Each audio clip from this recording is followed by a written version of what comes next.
짬이 별로 안 되는 기자기는 합니다만 현재 기준으로 입법부랑 사법부 또 행정부까지 이렇게 3부 요인을 다 출입을 하고 있습니다. 입법이나 사법이나 행정이나 다 같은 공무원들 아니냐, 뭐가 차이가 있냐, 이렇게 생각하실 수도 있겠는데 각 부마다 그 분위기들이 좀 다른데요. 오늘은 그 이야기를 한번 해보려고 합니다. 예, 여러분 안녕하십니까, 과학기자입니다. 이제 국회가 국정감사 기간이 계속 이어지고 있습니다. 당연히 저도 불타고 있는 상황이고요. 국정감사 시즌이니까 대법원장을 비롯한 판사들이 이제 국정감사에 출석을 했죠.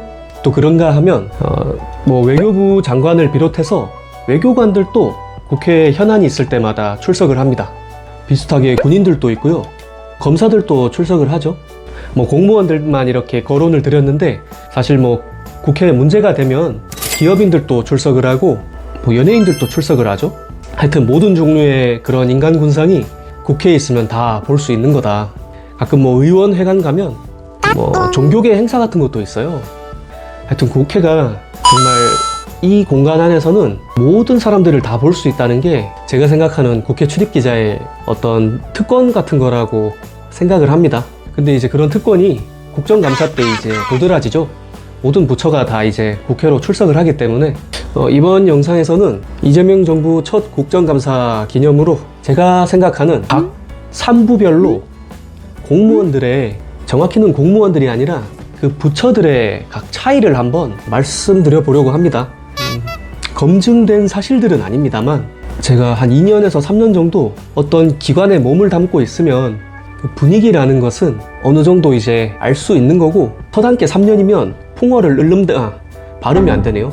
서당계 3년이면 풍어를 읊는다고 하는데, 저도 이제 입법, 사법, 행정 바라본 지 한 3년 정도 됐기 때문에 풍어까지는 못하더라도 그 분위기가 좀 다르다는 거는 절감을 하고 있는 부분이라, 제가 일단 현재 입법부, 사법부, 행정부를 모두 출입을 하고 있는 기자입니다. 구체적으로 말씀을 드리면 저는 정치부 소속으로 있습니다. 제도권 언론은 아닌데 모 언론사의 이제 정치부 소속으로 편기자로 활동을 하고 있고, 국회 출입증을 가지고 있고요. 또 정부 서울청사 출입증을 가지고 있습니다. 세종청사도 될 것 같긴 한데 내려가 보진 못했고, 마지막으로 법조 2기자단에도 소속이 돼 있어서 그래도 어쨌거나 재판 같은 게 있으면 법원 방청이 가능하고, 또 실제로 지금 특검팀을 출입을 하고 있고, 헌법재판소에서 윤석열 탄핵심판 때도 제가 직접 그 변론기일 10번 정도를 다 취재를 갔었습니다. 이렇게 입법, 국회, 행정, 정부청사, 사법, 법조기자단 이렇게 다 지금 소속이 돼 있고요. 그 넓은 범위에 중차대한 책임이 들어온 거는 순전히 저희 회사 인력이 부족해서 라는 그런 짐작을 해보고요. 제가 일을 잘하니까 그런 것은 아닐까, 그런 생각도 해보는데, 어쨌거나 입법이든 사법이든 행정이든 출입을 하고 있다. 먼저 입법부부터 말씀을 드릴게요. 제가 국회를 가장 오래 출입을 했고 정치부 기자잖아요. 가장 많은 시간 상주를 하는 공간입니다. 국회를 한 글자로 말씀을 드리면 대단히 열린 공간이에요. 그러니까 입법부가 대단히 열린 분위기라는 거죠. 여의도 국회 가보신 분들은 아시겠지만 앞에 경찰들이 안녕하세요. 이렇게 서 있단 말이에요. 경비 인력들이 상주를 하고 있는데, 그러니까 이제 사람들이 국회 저기 아무나 못 들어가는 거 아니야? 이렇게 생각하시는 분들이 있거든요. 근데 실제로 국회는 아무나 자유롭게 출입이 가능합니다. 이게 너무 수상해 보이거나 행색이 너무 좀 비상식적인 그런 분들이 있으면 출입을 이렇게 한번 물어볼 수는 있는데, 하여튼 아무나 들어줄 수 있다는 거, 대단히 이렇게 공간 자체가 열려 있고 그만큼 분위기가 또 열린 분위기에 가깝다는 거, 또 정보 취재를 할 때도 그 열린 분위기라는 거를 어느 정도 짐작을 할 수 있는 부분이, 국정감사를 비롯해서 최고위원회의 같은 게 국회는 대부분 다 오픈해서 하죠. 그냥 실시간 스트리밍을 다 하고 있기 때문에 기자가 본인이 의지만 있으면 어떤 정보든 국회에서 돌아다니는 정보를 다 취합을 할 수 있다는 거.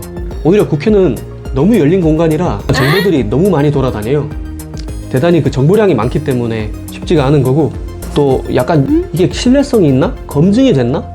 그런 이야기들도 호사가들의 이야기처럼 이렇게 떠도는 게 사실이기 때문에 정제되지 않은 발언들도 대단히 많이 있다는 것을, 그런 지적이 나올 수가 있죠. 그리고 이제 행정부 이야기로 넘어가 보겠습니다. 뭐 행정부 같은 경우에는 제가 이제 구체적으로 말씀을 드리면, 제가 이제 국무총리실이랑 국무조정실을 출입을 하고 있습니다. 총리실 같은 경우에는 각 부처별로 이렇게 내용들이 취합이 돼서 좀 정리하는 그런 곳이라 어느 정도 그 행정부 전체적인 분위기를 파악을 하는데 도움이 되는 부처라고 저는 그렇게 여기고 있고요. 이쪽은 약간 열려 있는 것 같은데 실제로는 좀 폐쇄적인, 혹은 약간 폐쇄적인 것 같은데 또 열려 있기는 한 비교 대상구는 입법부와 사법부고요. 그 중간에 행정부가 있는 겁니다. 국회처럼 막 어떤 회의가 실시간으로 막 중계가 된다거나 어떤 고위 공무원들의 일거수일투족이 이렇게 막 미주알 고주알 다 보도되는 그런 공간은 아닙니다. 행정부는 그렇게까지 취재가 막 열려있는 공간은 아니고, 이제 공식적인 행사가 있으면 전속 기자가 이렇게 따라가는 구조입니다. 막 입법부처럼 엄청 열린 공간은 아닌데, 또 뭐 어떤 행보가 있으면 풀기자단이 따라다니기도 하고, 풀기자단이 못 가는, 그러니까 이제 풀기자단이 굳이 활동을 필요로 하지 않는 그런 공직자들의 행사는 행정부가 따로 필요한 만큼 보도자료를 냅니다. 약간 좀 또 약간 공개적인 거는 아닌데 또 폐쇄적인 것도 아닙니다. 딱 중간이고, 정부청사 같은 경우에는 제가 정부 서울청사를 이렇게 오고 다니는 일이 많은데, 대체로 이제 국회랑은 다릅니다. 대체로 이제 직업 공무원들, 이른바 늘공이라고 하죠. 늘공들이 대체로 거기 상주를 하고 있고, 또 뭐 청사 관리 인원들, 이렇게 늘공들이랑 또 공무원에 준하는 그런 신분들의 인사들이 이렇게 왔다 갔다 하기 때문에 국회보다는 좀 공간이 좀 폐쇄적이죠. 다만 이제 공무원들도 그 행정부 안에도 소관 부처가 되게 많이 섞여 있지 않습니까? 뭐 법무부도 있고, 법무부 있죠, 외교부 있죠, 국방부 있죠, 또 뭐 국무총리실도 있죠, 기재부도 있고, 하여튼 그 각 부처마다 또 분위기가 다르기 때문에 다 같은 공무원이지만 또 부처가 다르면은 또 이런저런 이해관계가 상충되는 게 있기 때문에 좀 밭글 같은 게 좀 돌기도 하고, 그래서 완전히 좀 폐쇄적인 느낌은 아닌? 네. 근데 또 취재하기는 쉽지가 않습니다. 약간 중간적인 느낌이에요. 마지막으로 사법부 이야기로 넘어가 보겠습니다. 입법부랑 행정부에 대해서는 좀 제 경험이나 이런 이야기들을 많이 늘어놓을 수 있지만, 사법부에 대해서는 이야기가 좀 조심스러운 게, 실제로 법원 재판을 들어가 본 경험이 많이 없기 때문에 당연히 사법부 공보 판사라든지 그런 관계자들이랑 접할 일은 뭐 없었다고 봐도 되죠. 그럼에도 불구하고 제가 사법부에 속해 있는 이유가, 일단 윤석열 탄핵심판 때 헌재를 계속 왔다 갔다 했어요. 탄핵심판 10번 다 들어갔었고, 그리고 이제 지금은 김건희 특검팀을 출입을 하고 있습니다. 사법부는 대단히 폐쇄적인 공간입니다. 상대적 준거는 입법부랑 행정부를 바탕으로 비교를 했을 때 사법부가 좀 더 닫힌 느낌이 있다, 이런 거고요. 근데 이제 법원이라든지 또 크게 법조기자단의 사법부에서 크게 보면 검찰까지 포함인데, 이 동네는 기자들 입장에서는 정보가 원체 많은 곳이라 관심이 많을 수밖에 없는 그런 공간이거든요. 법조기자단 기자들 속설을 이렇게 들어보잖아요. 그러면 이제 검찰발 정보들을 많이 취합하고 얻는 기자들이 실력이 있는 기자다. 법원도 마찬가지겠죠. 일단 입법부는 그냥 공간 자체가 열려 있어서 아무 데서나 취재가 가능하다고 말씀을 드렸고, 행정부도 그렇게 자유롭진 않지만 각 부처마다 풀기자가 있고 이렇게 말씀을 드렸는데, 법원은 그게 아니죠. 어떤 재판 같은 게 있어도 비교적 최근까지도 소수의 그 레거시 미디어가 아니면 아예 접근조차 안 됐던 곳이고, 취재 관행이라든지 바깥에 있는 법조 2기자단에서 봤을 때는 좀 폐쇄적인 공간으로 느껴지죠. 법원 조직 자체가 구성원들이 대단히 한정적이기 때문에 대체로 판사 검사들일 테고, 뭐 일부 법원 공무원들이 있을 테고, 그 외부 인력이라고 해도 그 사법부, 법원 경력이 있는 변호사라든지 법조계 인원이기 때문에 그 구성 자체가 대단히 균일하죠. 그래서 더 폐쇄적인 건 아닌지.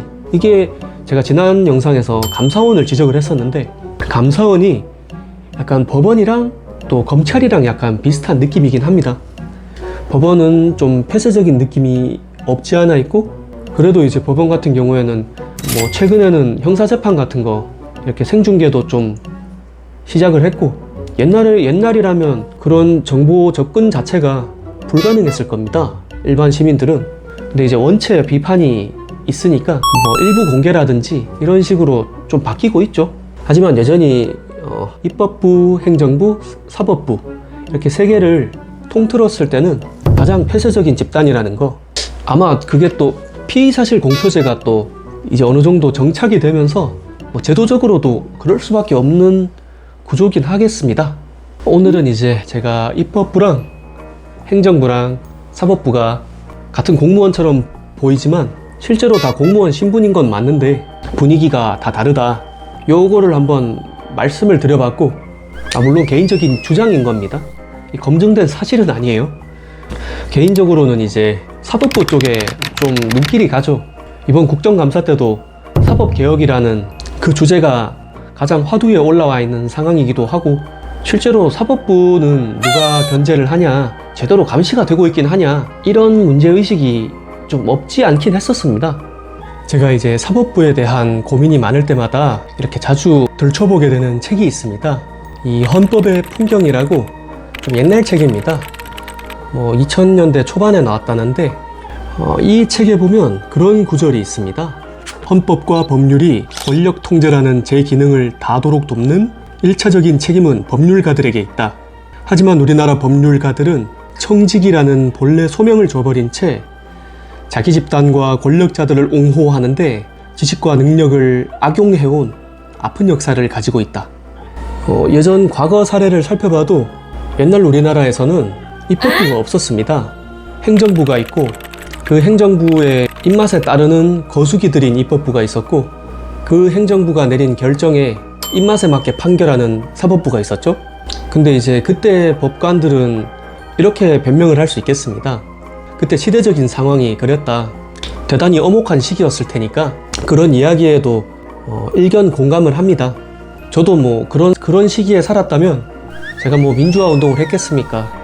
뭐 소신 판결을 내렸겠습니까? 다만 이제 지금의 시대성은 좀 더 다르지 않습니까?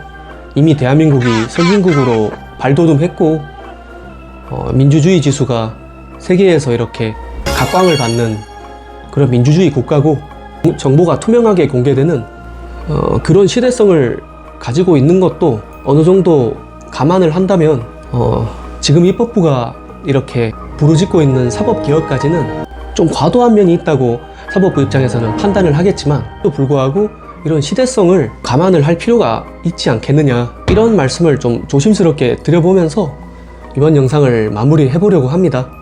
제가 비록 정치부 기자의 정체성을 가지고 있고 사법과는 아주 동떨어진 삶을 살아왔지만, 윤석열 탄핵심판 취재를 계기로 해서 사법이라는 그쪽에도 관심이 생기기도 했고, 그래서 이제 또 법사위 이슈들은 꾸준히 챙겨나가는 그런 정치부 기자다 보니까 그런 사법부에 대한 이야기를 좀 하고, 제가 정치부 기자잖아요. 선출 권력에 대해서는 아주 신랄하고 또 지속적으로 혼내주고 있기 때문에 사법부에 대한 질타라기보단 좀 비판으로 이어졌는데, 하여튼 그런 문제의식이 있다는 거, 그거를 한번 전달해드리면서 이번 영상을 마무리해 보겠습니다. 하여튼 여기까지 주저리 넋두리를 청취해주신 분이 계시다면 당연히 구독이랑 좋아요는 해주셔야겠죠? 제가 원래 재밌는 사람인데 영상을 찍으면 대단히 재미가 없어지더라고요. 하여튼 그런 고민을 하고 있는데 다음 영상으로 찾아오겠습니다. 지금까지 시청해주신 분들께 많이 감사드립니다. 곽 기자였습니다.